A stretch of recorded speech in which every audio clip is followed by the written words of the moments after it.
Welcome to the Health Fix podcast, where Dr. Janine Krause, that's me, gives you, a health junkie, a weekly dose of tools to help you increase your energy and resilience to life's stressors. Hello there, health junkies. Welcome to another episode of the Health Fix. I've got Kathlena, the allergy chef, on again because we have so much to talk about that we've just decided we're just going to make it a regular thing. So get used to it, folks. It's happening.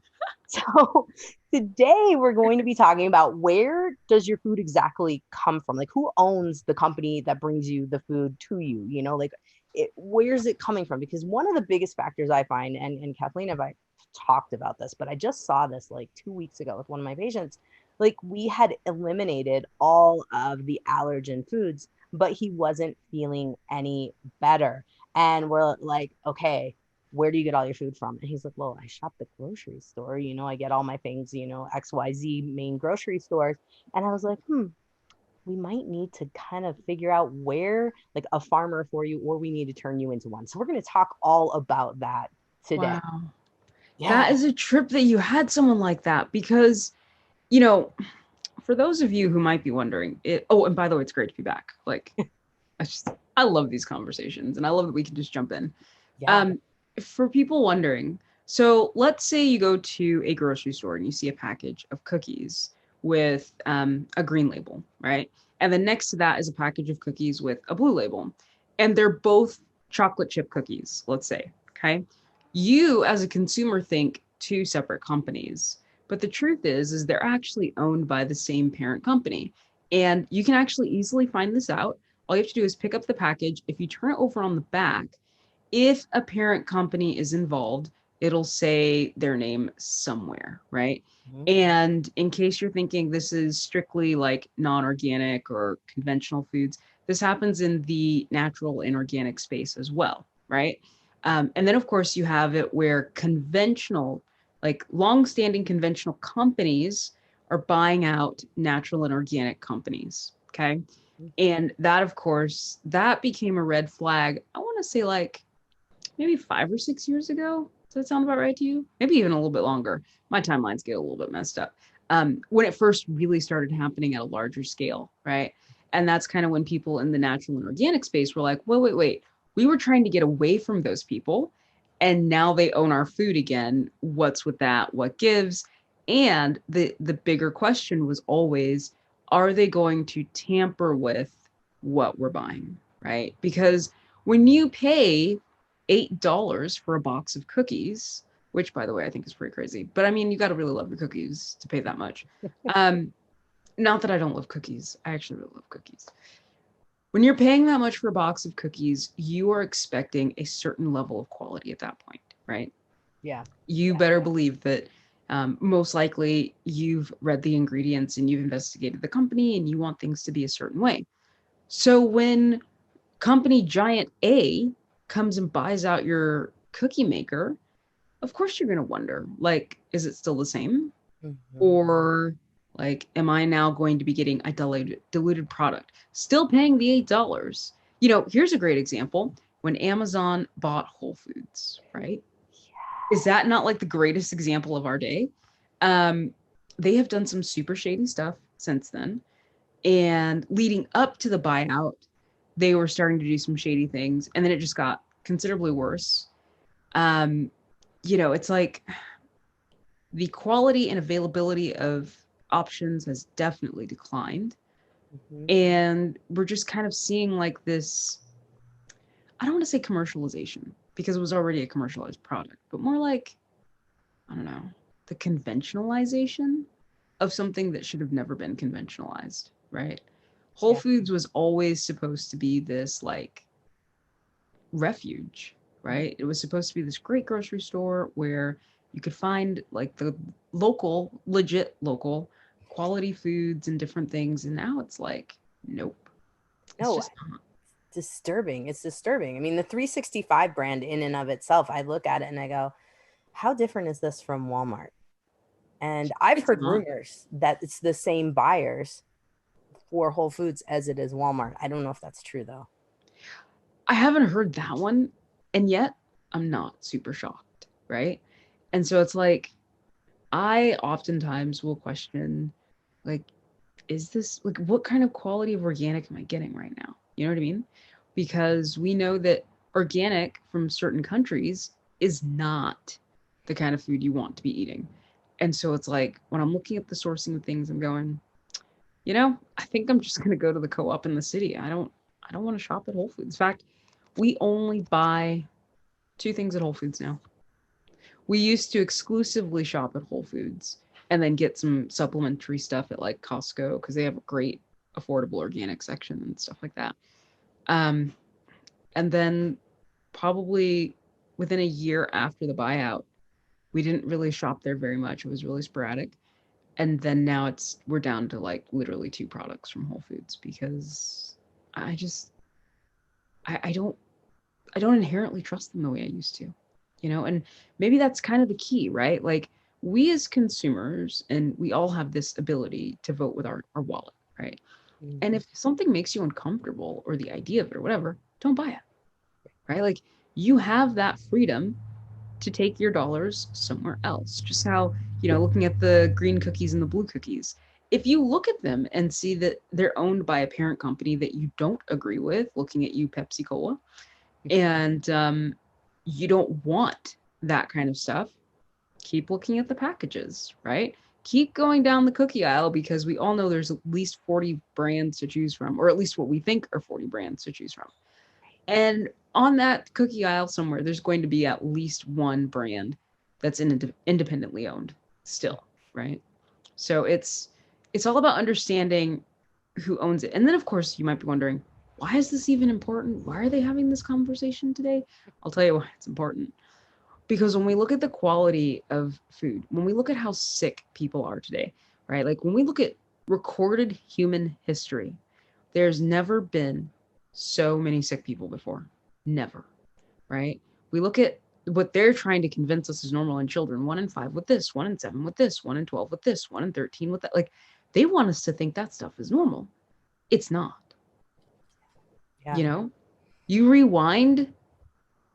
I mean, at this point, you have to rewind almost 50 years to get a better picture of health. But you rewind 50, 80, 100 years, people weren't sick like this. Yeah. And not enough people are saying, why? Mm-hmm.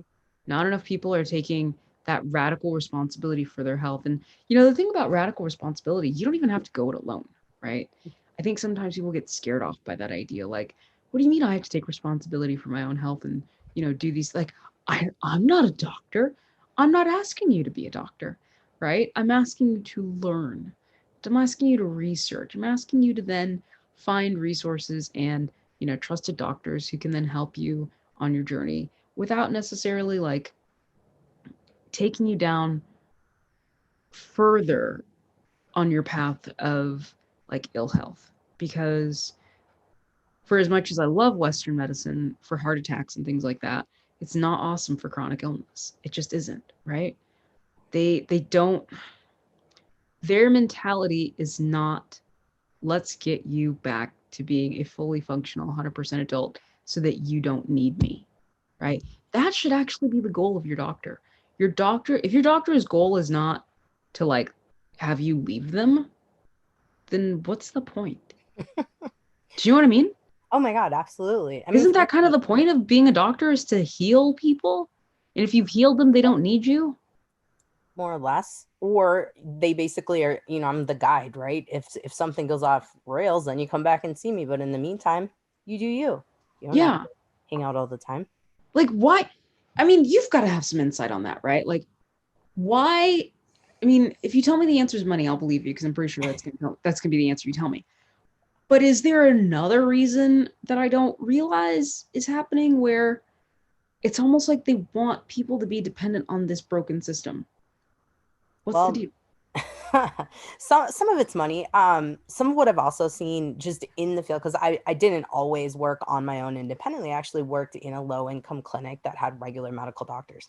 And probably the number one thing that stood out in my mind from being there is I would consult with the docs and I'd be like, hey, why don't we let's go off of Hashimoto's thyroiditis for a minute, because it's a common thyroid condition, folks. It's an autoimmune condition that goes along with the thyroid, and probably about 95% of people that have hypothyroidism have some form of Hashimoto's because it's related to your diet and stress. And what happens is we get the antibodies off. And docs, I was specifically told in Colorado by one particular doctor that, well, I'm not going to run those labs because if I have to run those labs, I have to manage it. And what that means is they're overloaded with their cases of how many people they can see in a particular day, in a week, whatnot. If they go fishing for something, they've got to manage that. So it's more work for them. So we also have a level of this concept of what can you feasibly do within a doctor's visit and what can you feasibly do with someone. And if it gets more complicated, a lot of times folks aren't interested in doing that, which sounds terrible, but that was what I was told. What I have to manage it. And I'm like, but if it helps the person. And the doc argued that, well, if they know that information, now it's going to complicate their treatment plan and they've got to find somebody to help them with diet. They've got to find someone to do. I'm like, I'm right here. Like, what's going on? So I think it's a combination of money and the combination of time. Because I think that probably most people that go into being a doctor, at least this stage of the game, have figured out that it's not the most lucrative job out there. It's not. It's not like the old days where, you know, ooh, doctors are rich. Yeah, no, it doesn't work that way. Especially if you're in a big system. You know, those docs are really just turned and burned a lot, and so they're stressed out. They're paid on what they complete, and so if there's a complicated case, a lot of times they'll end up in that system where they'd love to help the person, but now it's back to how much they can get paid per hour and make sure they get all of their people in. It's sad. I have never heard something so sad before. I mean, okay, maybe I have, but like, you have blown my mind today, and you've painted doctors in a whole new light, right? Because it's so easy to think money, it's got to be about the money. Like, but you're bringing up something so fundamental. It's like they don't have the space to do their jobs well. Yeah. Oh my goodness. And that's why there's a lot of burnout, because there's docs who like want to help, legitimately want to help, and the system with which they work in, they're like, no, 15 minutes, done, out. You need to be able to do that. You're charting times on your own. You're not going to make, you know, extra money. So if you add things to someone's protocol where you have to look and review more labs or extended stuff, it dings against what income you can make, and you also can get written up and all kinds of things. It's my goodness, wild. So you need to write an expose, the dirty side of doctoring. Oh my goodness. Oh man, I had no idea that. I mean, I've heard the thing about the 15 minutes and stuff like that, but I didn't realize how much deeper that went. Yeah. Wow. Depending on the facility that someone works for. I have a couple of good friends that work within a facility in Tacoma, and yeah, they're like, if you're not on that 15 and you don't hurry up with your charting, you're not getting paid if you don't chart within a timely manner and things of that nature. So what a terrible way to, like, oh my goodness. You know, I was asked recently what I would do, like if I could wave a magic wand to work on the food industry, what I would do. And I said, actually, I wouldn't do one thing. I would just want like $50 billion. That would be what I would do. Because with $50 billion, I feel like I could assemble a team of people to then help me tackle all of the problems, right? I don't want to fix one problem. I want to fix all the problems. And I feel like, and I'm sure you're going to back me up on this one. In fact, I know you will. Because if you don't, I'm not going to talk to you for at least 5 minutes. But in reality, right? So many of these problems could be eliminated with diet and lifestyle. Like, we are failing the entire population from the get-go, right?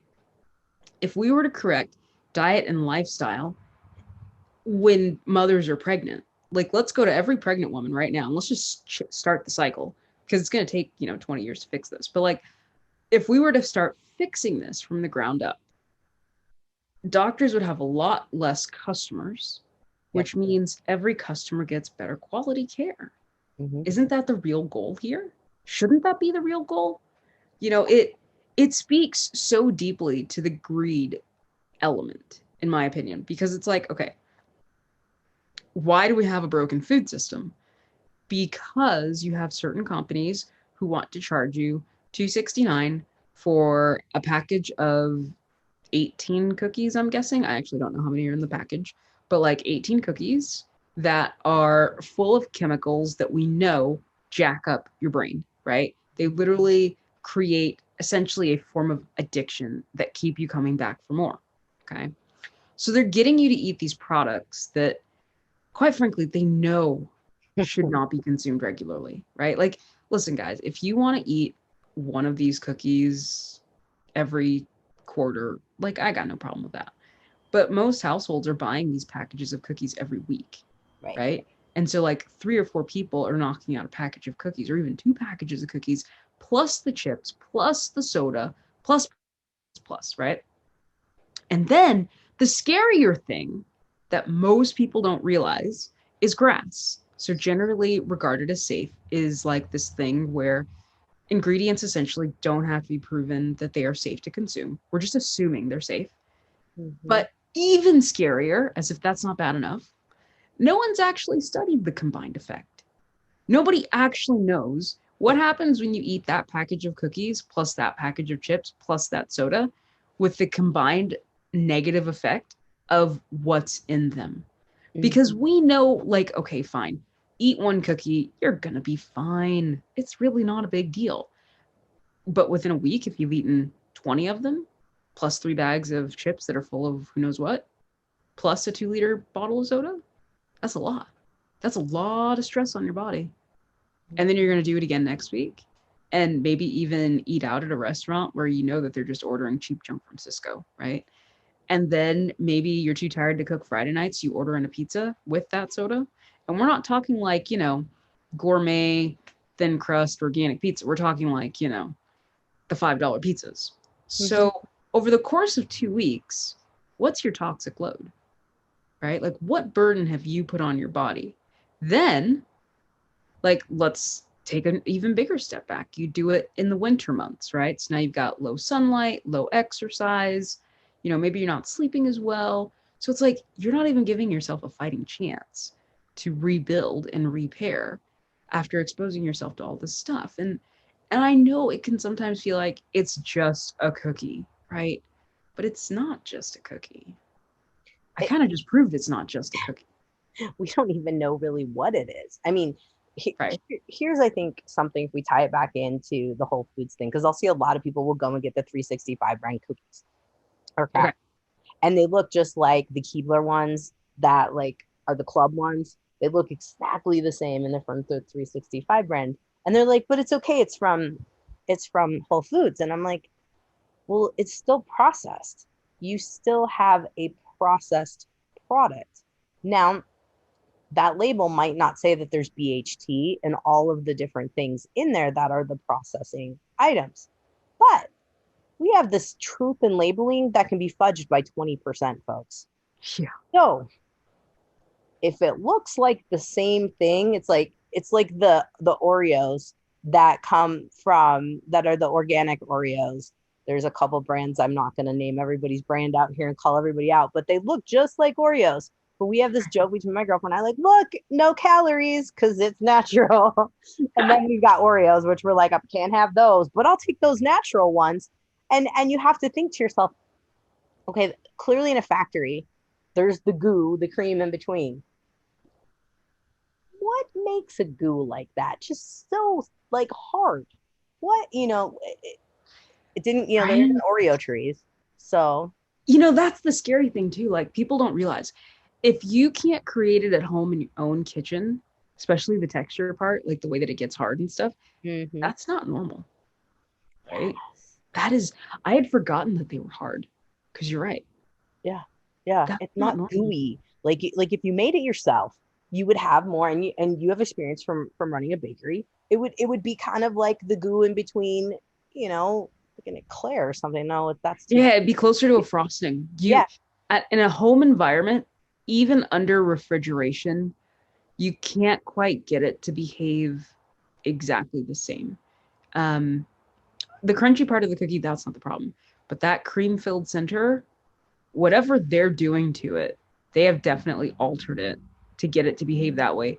and be shelf stable and last for that many months upon months upon months, right? That's the other thing, you guys. If you're buying something that doesn't expire or doesn't grow mold, what are you eating? Yeah, you have to think about this. And I think this is something that with cereals, let's go with cereals, for example, because a lot of people will buy the box cereal and maybe they'll buy the, Cascade brand that's organic, whatever, or maybe, you'll buy one of the other mothers or whatever that one is I've seen out there. That doesn't come in those shapes naturally. And that cornflakes, like the natural cornflakes, obviously, and rice, raisin bran and all that doesn't come looking like that. So how do they get it to not mold? Something's getting in there as a preservative. Now you'll see lecithin quite often. I find out a lot of people react to lecithin. Do you find that? I have not seen that. Well, okay. I have in that sometimes it's derived from soy. Mm-hmm. I have not seen people who are not allergic to soy or allergic to sunflower complaining of, well, okay, maybe I've seen like 2 people, but I don't see a lot of people that don't have the allergy to what it was derived from that are reacting to it. Yes.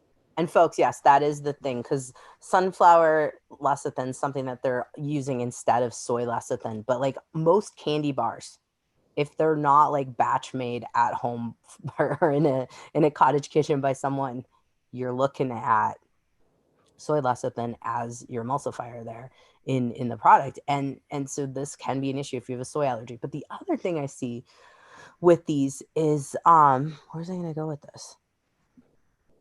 I'm gonna have to think about that. Whoops, my brain just went. But and in the candy world, I see a lot of interesting things happen. I know what it is. Some of the, and it's not candy, it's more of like the bars and the like energy bars and a lot of the protein powders that have MCT oil. Okay. So many people have issues with palm that they're not realizing that the MCT oil doesn't always mean coconut.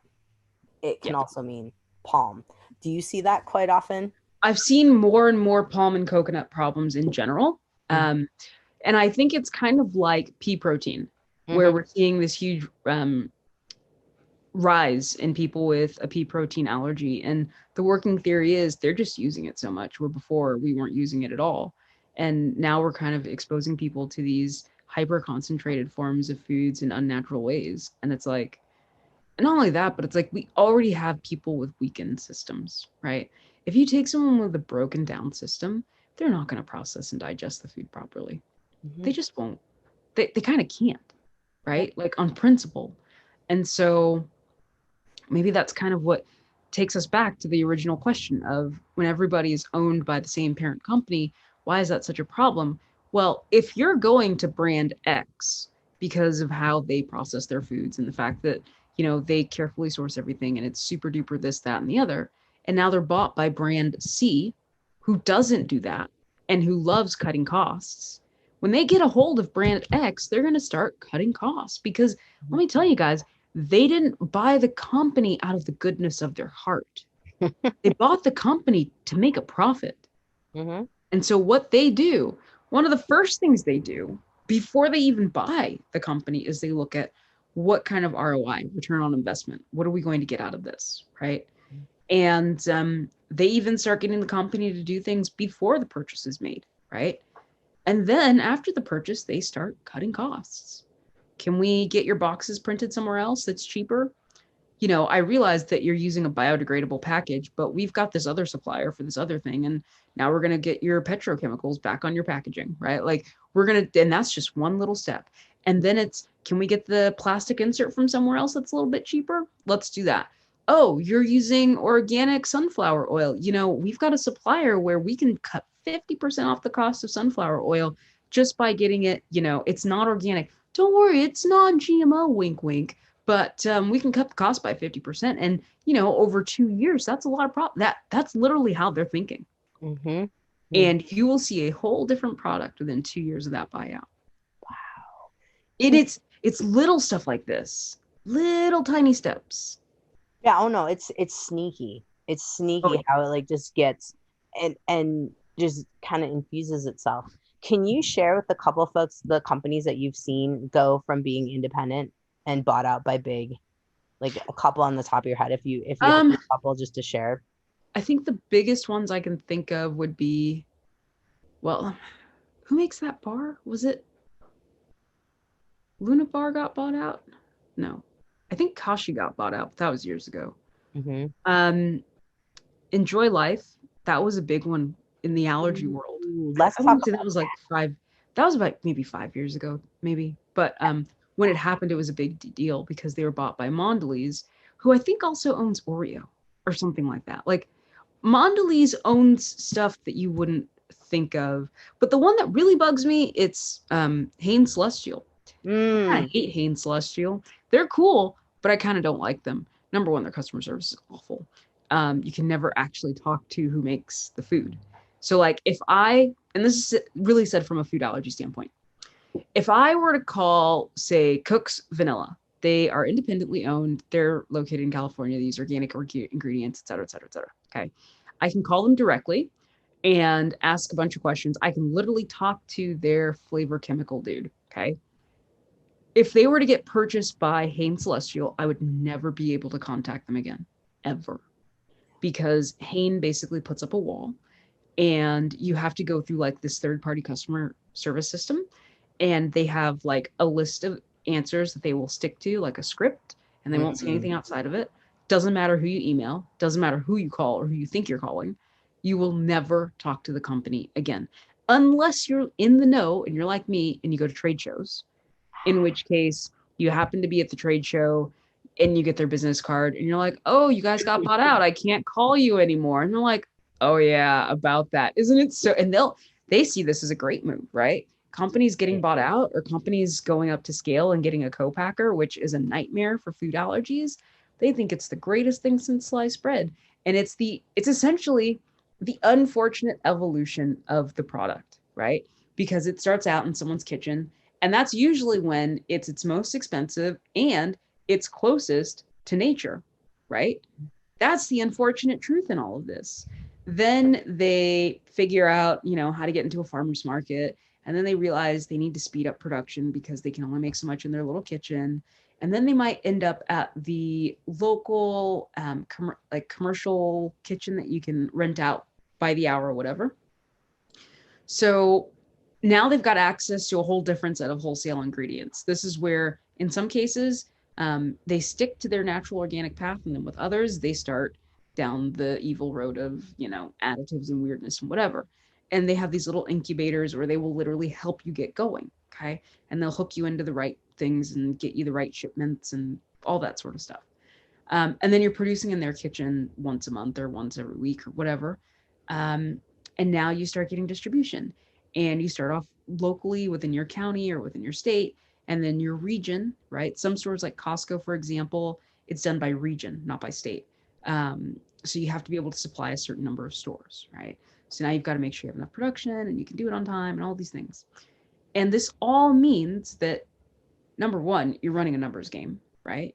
Because if Costco says, we will give you $1 a bar, but it's costing you $1.25 to produce the bar, right away, you've got to reduce cost by 50 cents at the minimum, because if you can't even make 25 cents off the bar, we have a problem, right?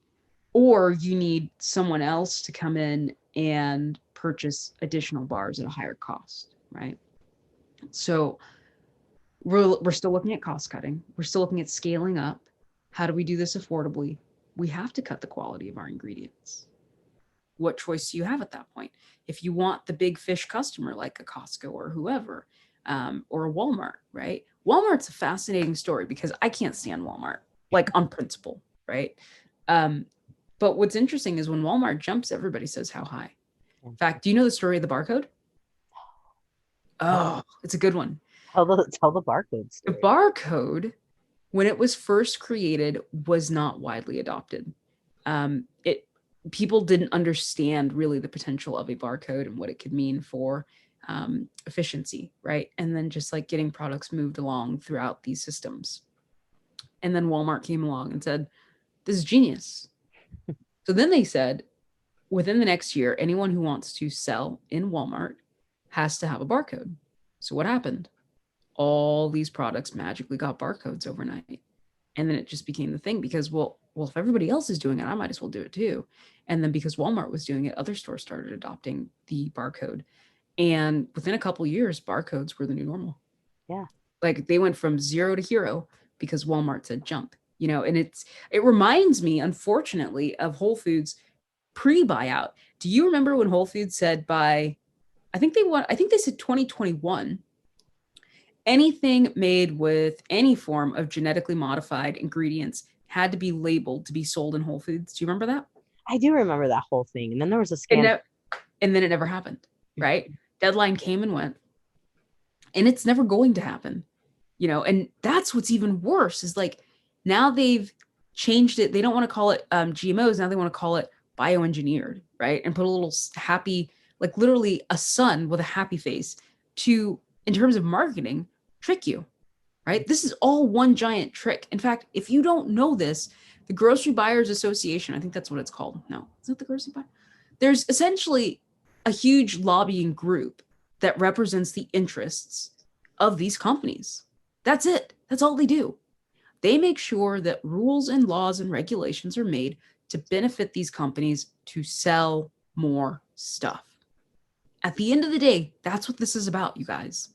They are trying to sell you a product. In fact, here's the real challenge. Ready? You know what we should do? We should do one of those 30-day challenges. We should make one. We should challenge everyone. Go 30 days without commercially snacky foods. Like I'm cool with you still buying your boxed pasta because I do not expect you to make pasta at home. That's just too much, right? I'm talking cut the cookies, cut the crackers, the jerky, the snacks, like cut it all. Cut it all out for 30 days. Number one, see how much money you save. But number two, see how much better you feel. That's all. I'm not even asking you to exercise. Everybody else wants you to do a push-up challenge. I don't want that. Yeah. I'm just asking you to cut out the bad food for 30 days and see how you feel. Maybe we should do that like the whole month of February till our next session. We tell folks, look, let's try it and see what happens. I'm down. I'm down. I mean, it's funny because I'm sort of a cheater. I can't buy anything. So I already win. But I know for some people it's going to be incredibly difficult. Here's a tip I can give you for those who love soda, who cannot seem to give up their soda. Get a soda stream, make it at home, right?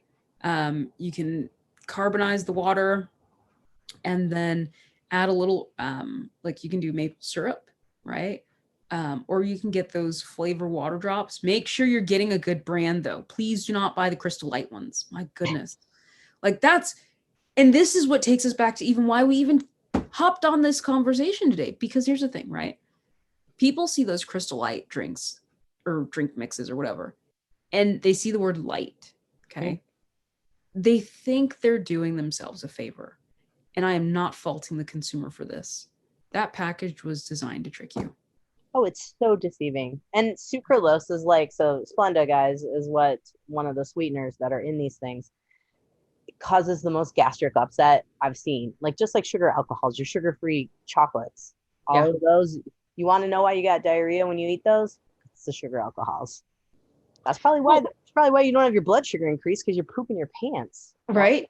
Well, it's not just that. It's like I look at things like agave, right? People buy agave and they think they've done so much better for themselves. And I'm like, do you realize how much processing went into transforming agave from the plant to that product you just bought? It doesn't grow like that. It's a long way from tequila. That is the problem, the inherent problem. Like you were saying earlier, Oreos don't grow on trees, right? If you are more than, say, 6, maybe even only 4 degrees removed from the plant product or, the meat product, like the butchered meat, how good is that food for you? Right? Like when I think about a meatball, for example, at least one that you make at home, you're like within 1 degree of the plant and the meat, right? You buy ground meat. It's straight up from a butchered cow or pig or whatever animal you're using. And then you buy your seasonings, which they should in theory just be from the plant. You mix it up, you cook it. Some people add an egg. So the egg is going to be 1 degree from the animal. The real trouble is the breadcrumbs, because that's got, well, I mean, an organic breadcrumb I think is better in theory, but the conventional stuff, you've got multiple layers of ingredients and degrees of separation from you and the real thing. But if you just did meat, egg, and seasoning, you're within 1 degree of the real deal. Like, that's real food to me, It's once you take that Oreo and, like you said, that cream in the middle, how many degrees are you away from the real deal at that point? It's a good question. It's a good question. And I love that you're bringing it up, because I think that's something that I really wanted folks to think about from this podcast, is like that bag of Oreos, that bag of potato chips. I mean, yeah, it's potato, but we've deep fried it. We've, seasoned it, however they did that. And God knows what the oil, is, and how rancid that oil is. I mean, there's Oh, that's the other thing too.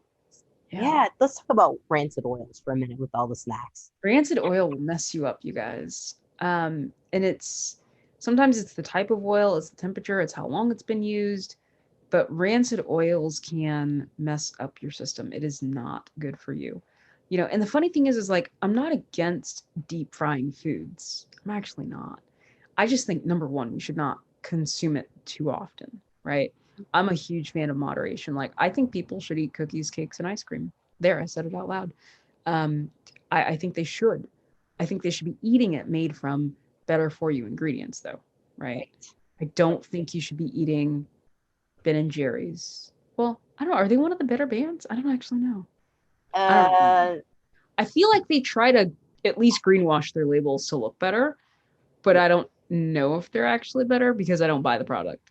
They're greenwashed, just like other companies out there. I don't actually know 100% who owns Ben and Jerry's at this stage of the game. My guess would be that they are not owned anymore by Ben and Jerry. Yeah. That's my guess, because there's a lot of ingredients in there. When you look at the labeling, you'll see some pretty good processed stuff in there. Yeah. Well, especially the ones I'm guessing with like the cookie chunks and the brownie chunks and the whatever chunks. Like, the way, here's a really easy test for you guys as listeners. If you want to know more about like ice cream in general, compare vanilla ice creams. Vanilla ice cream on the surface should be no more than 6 ingredients. You can even get away with less. After 5 or 6, you have to start asking why. Why is this here? What purpose does it serve? What is it doing? Because you can make it at home with 5 ingredients. When I make vanilla ice cream at home, you can either use milk or dairy-free milk. In my case, we use oil to add the cream effect, and then salt, vanilla, and a sweetener. That's 5 ingredients. That's all it takes to make good vanilla ice cream. So what are you eating?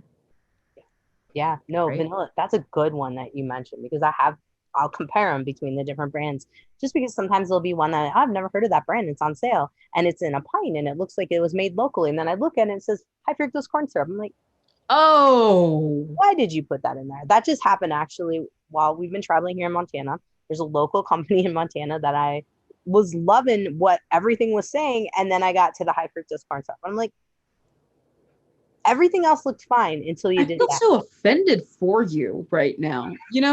It's so funny. People these days, they get offended by the weirdest things. People should be offended by grocery stores. See, we're getting upset at the wrong things, right? We've lost the ability to have a conversation and disagree with someone and walk away friends.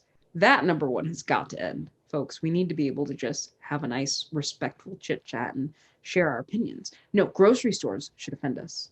We should be offended by the trash they are trying to get us to eat. Because at the end of it, you are what you eat. Why did we stop telling people that? We should be telling people this in kindergarten. You are what you eat. If you eat poor food, you will be of poor health. It is almost impossible to find someone over the age of 25 in the United States eating crap food who is in good health. Yeah. I mean, You know, because people think, well, I ate McDonald's as a kid. Yeah, because your cells were reproducing at like crazy high rates. You didn't feel the effect yet. And that's the big lie that's being sold to us. They get you hooked while you're young and your body can repair faster. And then when you're older and you break down, they're like, hey, Big Pharma's got you covered now. You know, and it's like, this is terrible. This is not how humans were designed to live, you know? no, no. And I think that's why I have so many gut issues. And I think that's why the pandemic blew up to the point that it is, Oh, regardless of what, side of fence anyone's on. It's look at this. We're going to get vaccines to protect ourselves from a virus. Like, okay, I get it. But I'm also like, why are we not, in addition to talking about vaccines, why are we not talking about what kind of foods can we eat to boost our immunity? You say that right. online, you get shut down. I mean, it's like, It why? bothers me because like McDonald's was open and gyms were closed. Tell me how that's about our health. Please tell me how that's about our health. You know, it at its core, everything was done wrong. I don't care which side of the fence you're on any of this stuff. No one can sit and say that it was a good idea to lock people up in their homes, refuse them sunlight and exercise, keep letting them buy junk foods, alcohol, sugars.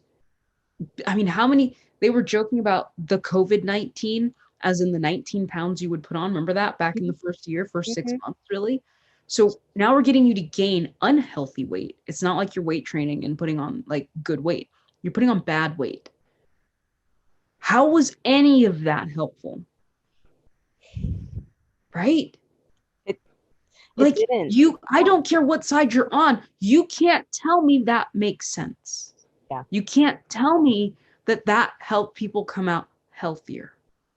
Mm-mm. You know, and it's not like they said, well, while you're all trapped at home, we're going to give everybody free access to like a new workout channel.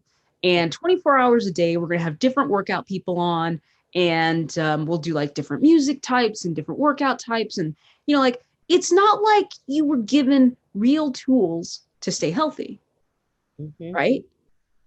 Did that happen? Because last time I checked, it didn't. Nope. Everyone who tried to do that got censored, is what happened. Exactly. Like you were deemed a quack because you said, basically, get your sunshine, do the grounding, and do the work to take care of yourself. That made you a quack. I'm like, what? All common sense went out the window. It just, it does not make sense, you know, and it really just comes down to scaring people to death, right? And I mean, wouldn't need to be scared if we could focus a little bit more on things that were closest to nature. And like you and I talked about beginning with all this, growing our own food. yeah. Oh man.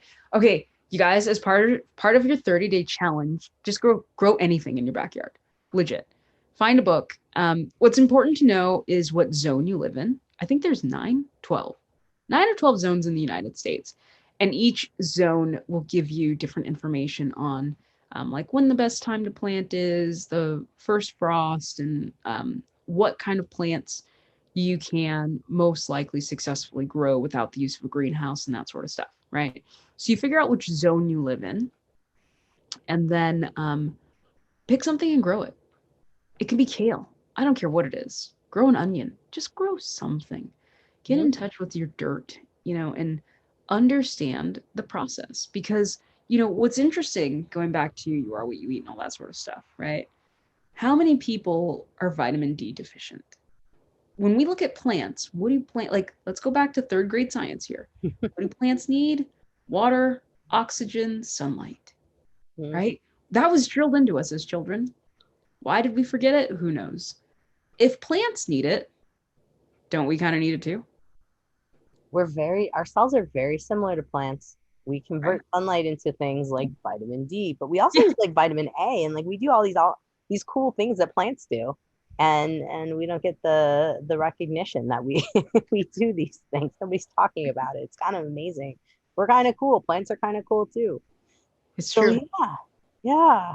All right. So growing. Now you're saying growing kale. Now some people might be listening to this and this is going to go out in January, end of January here. So folks might be going, okay, what do I do if I'm in a spot where there's snow on the ground? It's the end of January.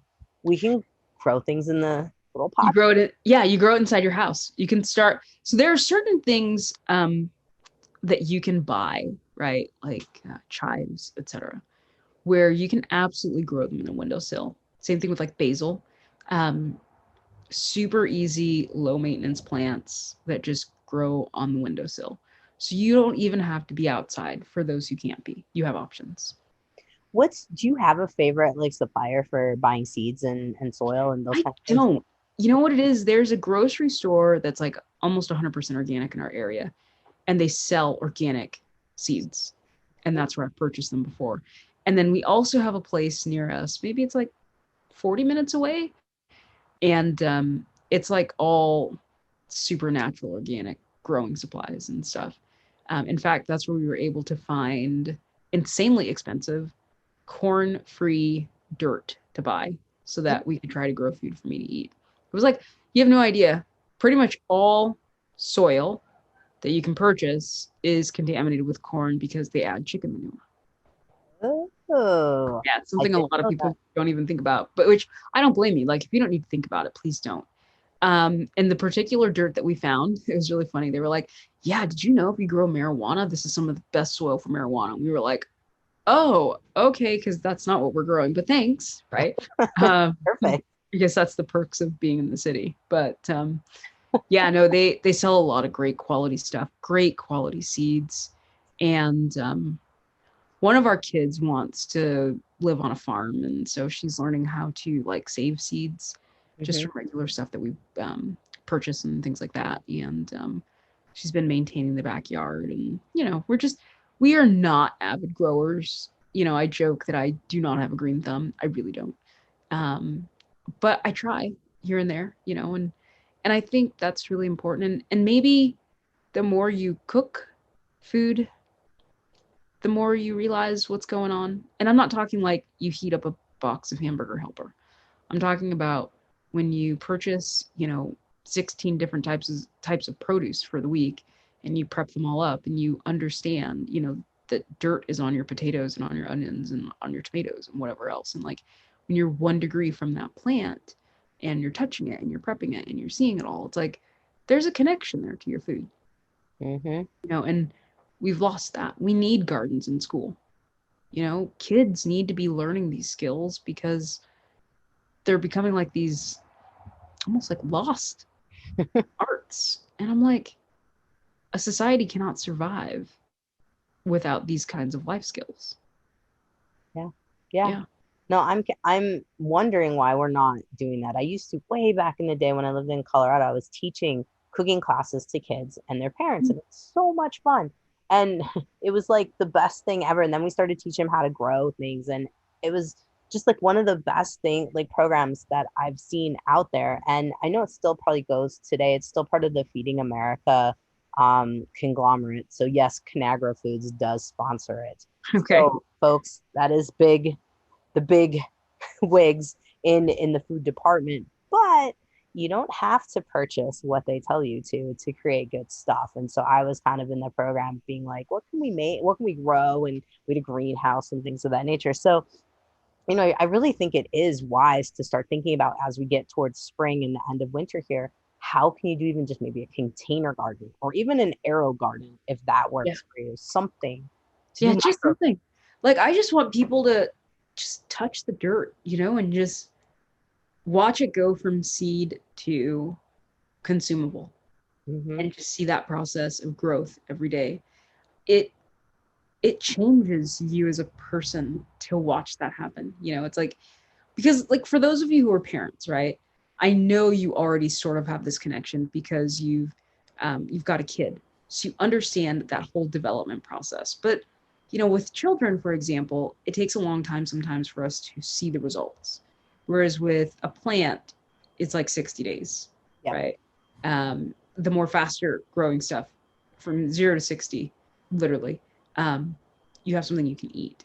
Mm-hmm. And so you get to see that transformation a lot faster. And it's like, whoa, that's so cool, you know, and you get to see the little things that plants do. People don't realize it, but plants will like naturally position themselves toward the sun, right? Like they know what's up.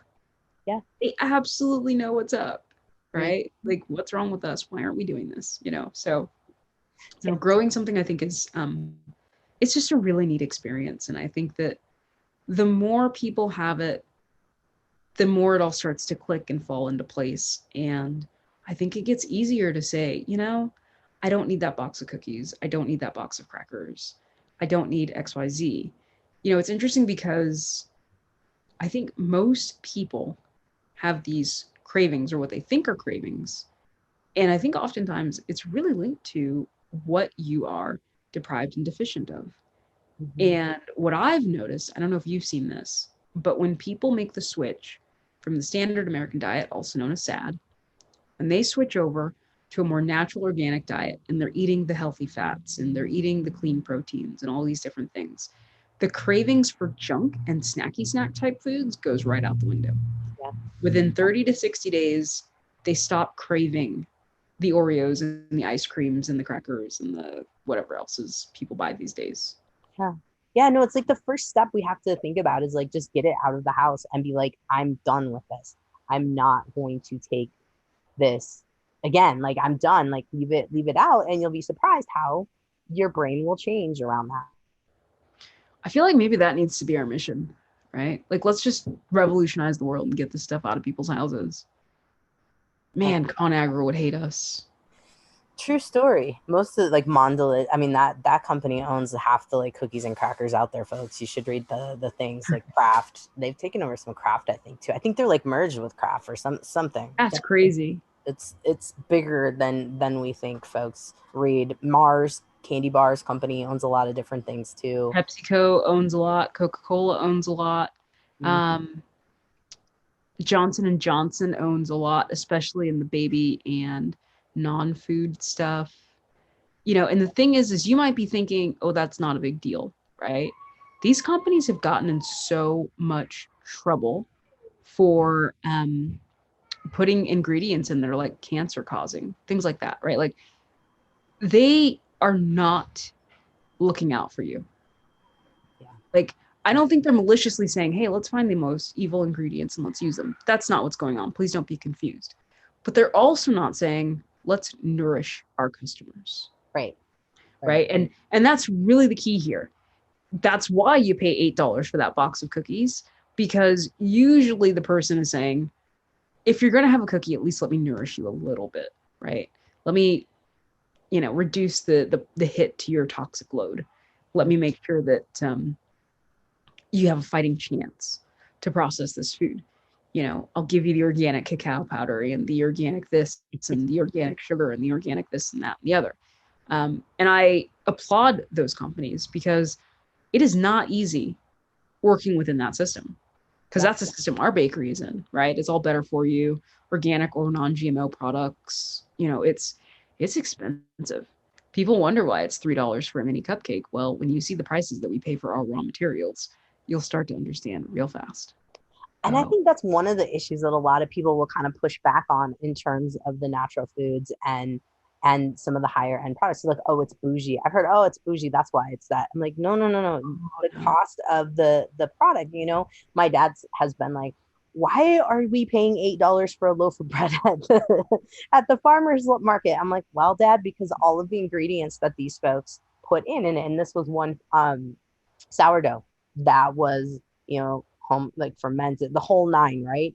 And my dad's like, why would you pay $8? Well, because you're $1.50 loaf of bread, buddy. Read the ingredients. Well, you know, the hidden cost of food is something that is not taught in schools, right?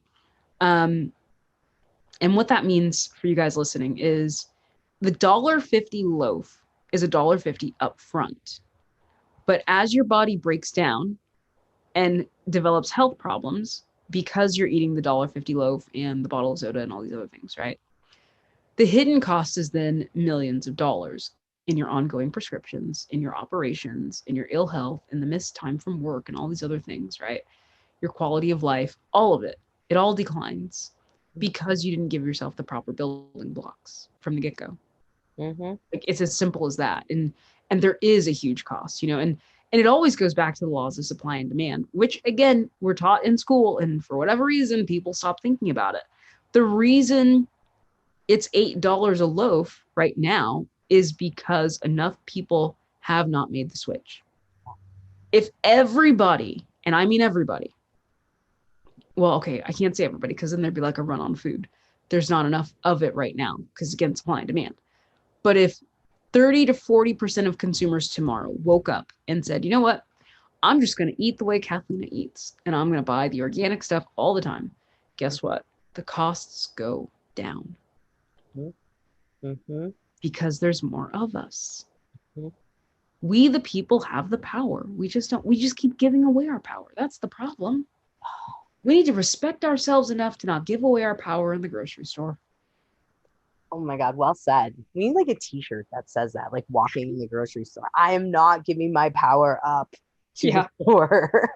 I'm not giving up my power or my dollar. You can't have either. Yeah. Because no, and again, going back to that idea of a 30-day challenge, like, is it going to kill you to give up Cheetos for 30 days? No. Cheetos is not an essential food, right? Like, they're just not. So you'll be okay. It's true. It's true. Yeah. What about these, one of the things I think some people might be thinking about is, because we had touched on it about the organic labeling, and then we didn't talk about the non-GMO Project Verified. Oh. Tell folks your opinion on that, because I know we had touched on it once and you were like, oh Lord. I want you to talk about it, because I will look at products and it'll, and I know brands that aren't going to genetically modify stuff, but I'm also looking at I'm thinking about some pretzel crisps that are very snack, like always on the end caps of the grocery store these days. They're the thin ones and it says non-GMO wheat. And I go, okay, all right, is that legit? This non-GMO Project Verified department, or are we just companies paying into that just to help with marketing labels? Right. Okay. I think that when the project started, it was so legit. It was so great. It was so needed, right? Mm-hmm. Because health-minded people wanted an easy way to kind of navigate stores and just know what to avoid right away, right? What's important to know up front is not everything is legally allowed to be sold in stores genetically modified, right?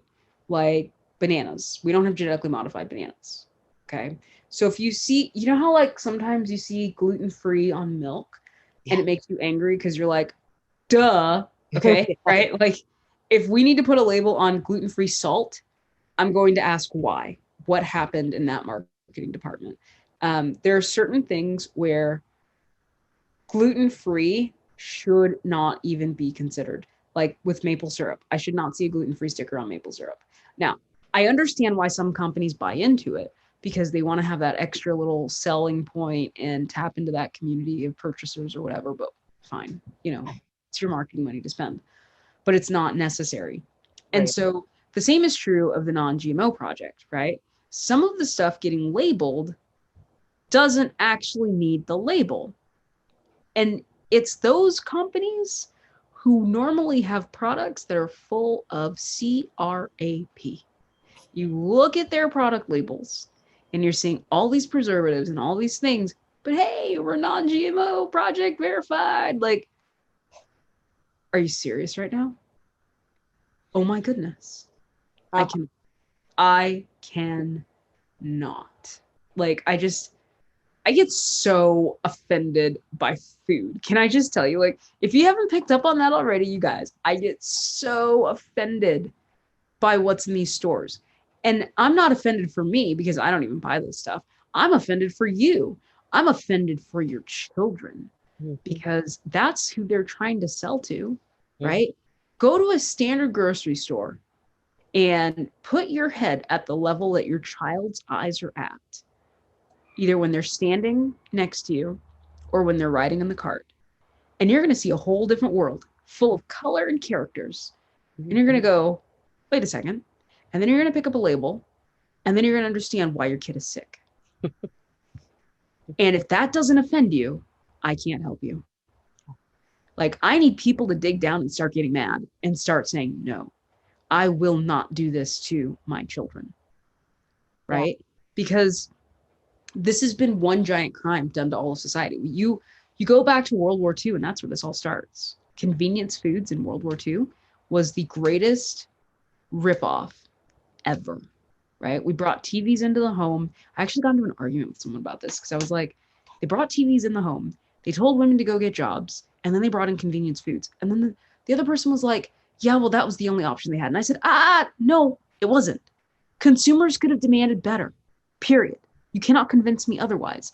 You look at a country like France, okay? There was a great documentary a couple years ago that showed how in grade schools in France, kids are eating organic, fresh cooked food every day. And the French government spends less per student on food than the US system.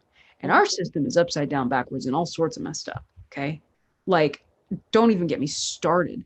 Parents should be pissed off by what's being fed to their kids at school under the guise of healthy lunches. Please, that is not, okay? And so we look at these systems, and it really dates back to World War II, because that's when, hey, look how convenient this is. You can grab this food in this plastic tray made from petrochemicals, and you can even leave the plastic film on, just poke holes on it and stick it in your microwave, because we know those are good for you too. And look at that. Ding, dinner's done. When you used to be a busy housewife and now you're out making all this money because now we keep telling you to buy more stuff. Buy the latest vacuum cleaner because it's so great. Buy the new car because it's so great. Buy these new clothes because they're so great. Buy, consume. That was the message. So of course we had to make something easier for you because you were just so tired at the end of the day. So we made food easy for you. So easy that we made your kids sick, right? Like, people don't get it. And it drives me up a wall, because even when you talk to them about it, right? Even when they understand it, they go, yeah, you're right. And then they put the Haagen-Dazs in their cart. Yeah. And I'm like, okay, cool. So you get it. You just don't care, I guess. That's like, oh no, I care. I just don't care enough. And I'm like, oh, okay. Yeah. And I think, and I bet, I think we talked about this before, how you as a doctor, like, you have to face that as well. And that's the hardest part. People who know, but still do it anyway. Yeah. It's crazy. It's crazy to what I hear. There's that side of it, but there's also the side of, well, it's too expensive. I said, well, how much do you want to spend on medications? When you get older, or even in the next couple of years, if you keep eating these certain processed foods, it's not going to end well. And there's so many different ways that these different foods could be impacting your health. Not only we talk about the gut, what about your blood-brain barrier? Because with a lot of the preservatives in the foods, it affects the blood-brain barrier. What is happening? We have leaky brains and leaky guts. Yeah. And it's interesting because I want to blow the lid off of the idea that food is too expensive. Mm-hmm. If you stick to the perimeter or a farmer's market, it costs you time, but it is very affordable. Mm-hmm. Very, very affordable. It's only when you start trying to buy packaged goods, or like you said, an $8 loaf of bread. Yeah. That's when, which I'm not knocking your bread at all. But that's really where the prices start to come in. Anytime someone has to process the food for you into anything else, the cost just double, triples, whatever's. Because a pint of organic ice cream costs the same as a gallon of organic milk. Okay? It's true. I can make way more organic ice cream at home if I just buy the individual raw materials. Especially using a store like Costco, because they sell organic milk and it's like $2.50 a gallon or $3 a gallon, right? So that's why I say, like, I'm a fan of people eating their cookies and ice creams and cakes and whatever's. I just think you should be making them at home, and then use your own freezer so that, make yourself a batch of cookies and then eat a few and freeze the rest and pull them out a couple a day or whatever. Like, number one, what's in them. Yep. Number two, it didn't cost you. What's so funny is There's a brand who I love, so I'm not going to throw them under the bus because they use like really good ingredients and stuff like that. Great people, lovely people. I love them. Their cookies are $6.99 a box, and you get 12 cookies. And the cookies are like the size of a lid of a spice jar. Mm-hmm. Okay. They're not so like this big, right? They're not huge cookies for $6.99. Okay. And you might be wondering what you're paying for. Those cookies cost probably 80 cents to produce. Okay. But we had to pay for their overhead, the packaging, the printing, the distribution. They, of course, have to sell it to the stores where there's enough markup where the store can make their money. Like everybody's got to make profit that touches this package of cookies. So it goes from an 80-cent product to $6.99 or whatever. And it's why, like, if you ever watched a show like Shark Tank, I used to not watch it, and then my kids got me into it. And they'll tell you, so what's your cost of production? And someone will say 12 cents, 35 cents landed. Okay. And then you go to the store and you're paying $25 for this product. Most people even then aren't saying, why am I paying $25 for the product? They just accept it, right? You have to look at all the steps. And so I am a huge fan of just doing it yourself because, you know, if I buy the ground meat and the seasonings, I can make 5 times the amount of meatballs than if I were to buy the fridge. Mm-hmm. Okay. Like, yes, processed foods are expensive, whether they be organic processed or conventionally processed. I don't care what kind of process. If they're processed, they're expensive. It's just like those Crustable PB&J thingies. Have you seen those that parents buy for their kids? And it ends up being something like, I don't know, $3 a sandwich or some crazy number per sandwich. And you look at that, like when my kids were little, they went on a trip and the place had these Crustable things. And so, of course, they lived like kings and ate Crustables, right? And so then they were like, can we buy these? And I'm like, no. They were like, but why not? And I'm like, have you seen the price, you guys? Like, you realize for the package, for the cost of like one box, which is 4 inside, that's not even a full week's worth of lunches. I could buy a whole loaf of bread to make double or triple the amount, and the peanut butter and the jelly. Hello? Like, people, like, is the convenience really worth that? I don't know, because I'm not a fan of convenience. I guess I'm a fan of doing everything the hard way. But it's not financially expensive if you're willing to roll up your sleeves and get your hands dirty a little bit.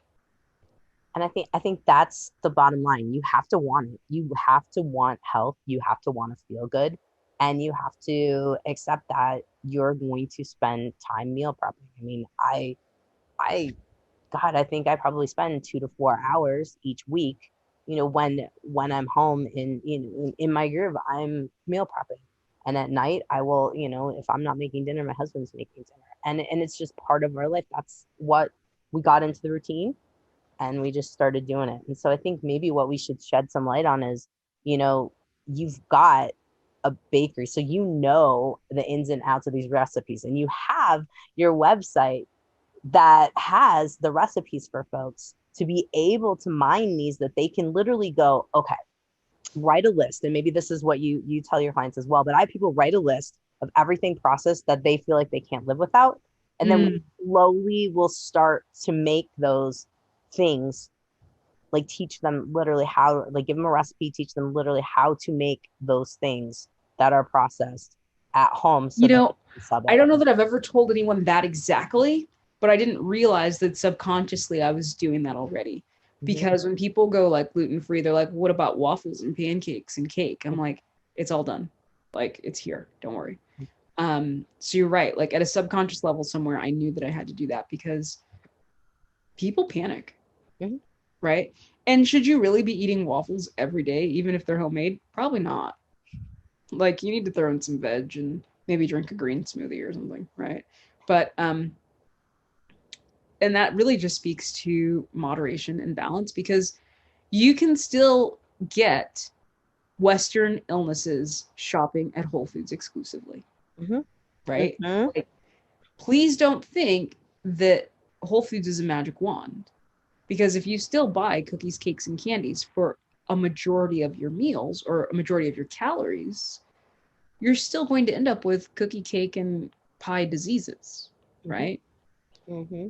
It doesn't matter if you're organic or not, like, you still need to be having the vegetables and whatevers, and for people who, for whatever reason, because I know that there's people who fall into this boat, where even if they stick to the perimeter of the grocery store, they still can't afford it, right? They can't afford organic and all natural. And I respect that. And to that person, what I say is, then start with conventional produce, because conventional produce is better than no produce, right? Still cut out the cookies, crackers, and cakes, and just start buying more conventional produce.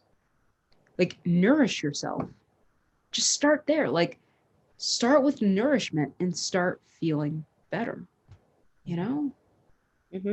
No doubt. I mean, even though it's conventional, yes, it might have some pesticides. Like, honestly, I'd rather have people, and this is what I say all the time, because a lot of people are like, I can't afford all the organics. I'm like, there is the thing is the dirty dozen.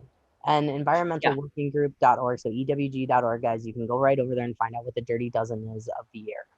But if you shop around that, you're going to be just fine. And then we were talking the farmers market, which you're going to find local stuff that it might be conventional, but it's more fresh because your organic, apple came from New Zealand.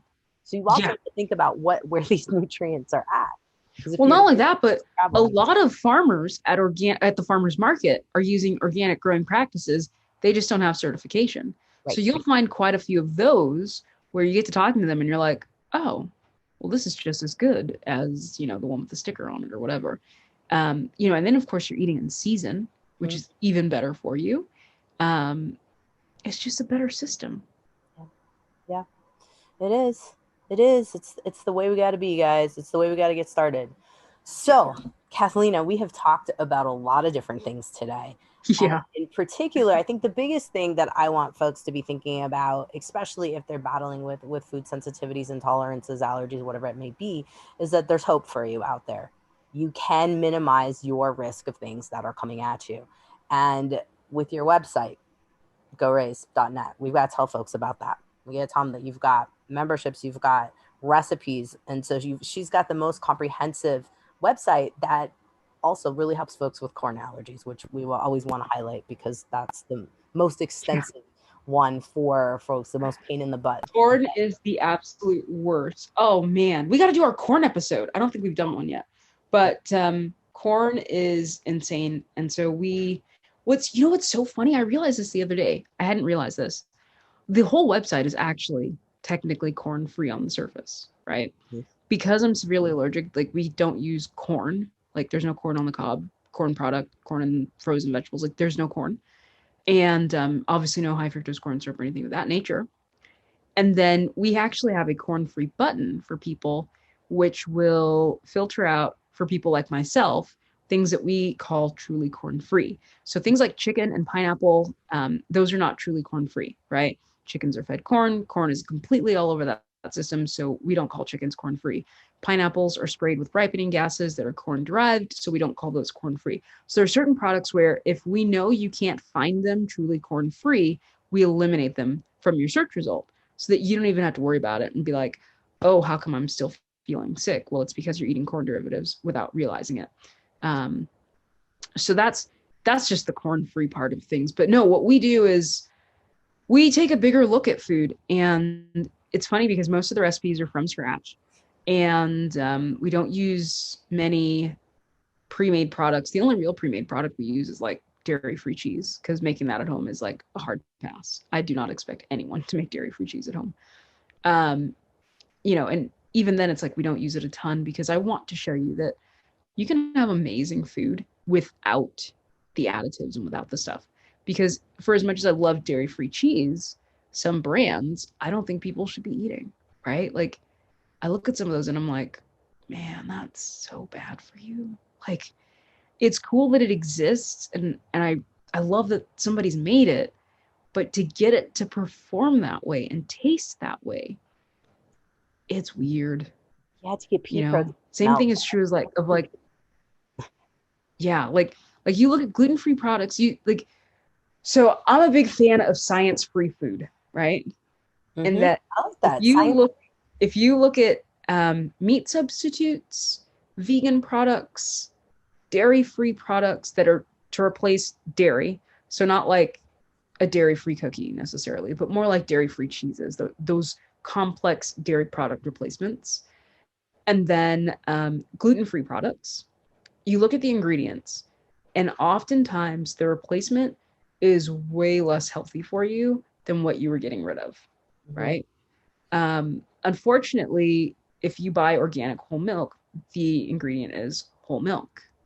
And then, of course, if you buy a dairy free substitute, it's whatever their base was, plus water, plus salt, which I'm not against. Usually there's a sweetener, and then it's 2% or less of, and then 20 more ingredients.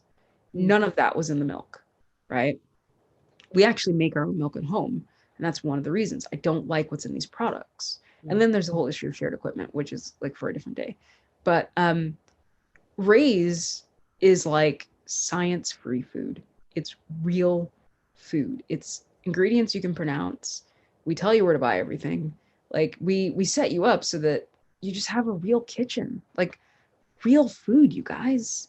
Because I want you to see, like, it doesn't have to be impossible. There's this really cool series on our website called the Kid 4 Menu series, Mm-hmm. where for our youngest child, she was having like behavior issues and different things. And it really was just tied to what she was eating. Mind you, we're already a pretty clean eating household. In her case, it was she was not doing well on a kid to friendly diet. Like she needed specific red meats and she needed specific vegetables. She needed things that we weren't using enough of. And so I made this whole series that revolves around her and her needs, where you could see how over the course of 5 weeks, you can take pretty much anyone's diet and boost their nutrition infinitely with regular sounding ingredients, with regular amounts of prep.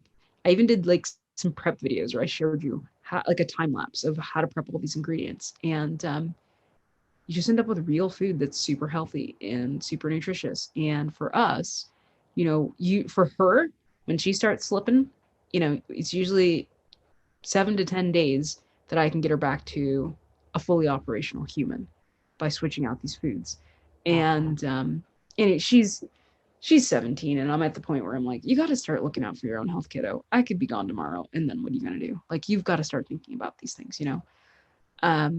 because you know how kids are. They're like, can I just have a bread roll for dinner? No, you cannot have a bread roll for dinner, but it's organic. I don't care that it's organic because they know, like, that's all I buy. But, kids are still kids, right? Right. Are these corn dogs up for grabs? No, they're not. Go eat soup, like.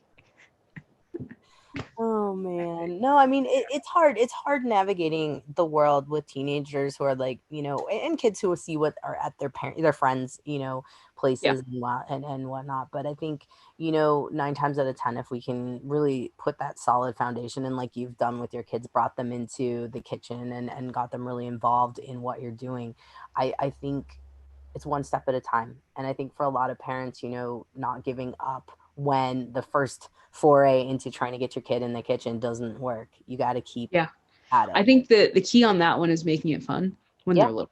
Like when they are little, there's so many cool things you can do with your kids in the kitchen. And if you have a particularly stubborn child, start with dessert. Obviously, it's a better for you dessert, but you start by getting them in the kitchen with dessert, and they'll have fun with you, and they'll lick the bowl, right? There's that instant reward. And you just kind of go from there. But absolutely getting your kids in the kitchen, and the thing is too, though, I'm going to be really real with you. You can invest all that time, energy, money, and they still want to eat hot dogs when they're 18 because like, I'm not going to lie to you guys. Like one of our kids, he loves vegetables. He's the one who's like, can we add some vegetables, you guys? Whenever like the kids are in charge of making food, he'll be like, let's put some broccoli in the oven, right? Whereas the other two are like, fine, you do it, right? And they want to pass the buck. But I've got one kid who's always like, can we have hot dogs? Like, fine, you can have hot dogs, but I mean, in our house, it's organic, blah, blah, blah, blah, blah, blah, blah, hot dogs, right? And the funny thing is, I don't buy hot dog buns. So they just eat hot dogs.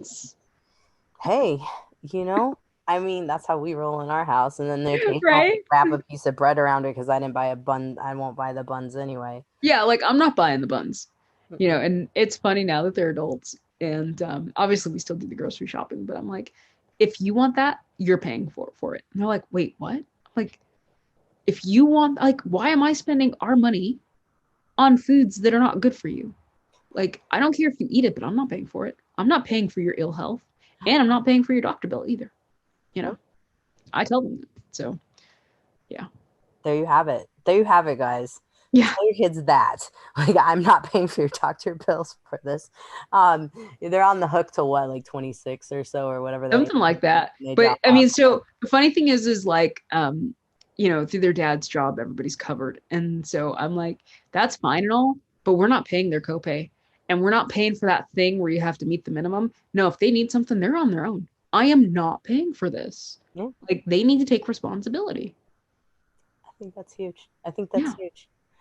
Here you have it, guys. The world according to Kathlina, and child rearing and medical bills. I love it. Oh man. I love it.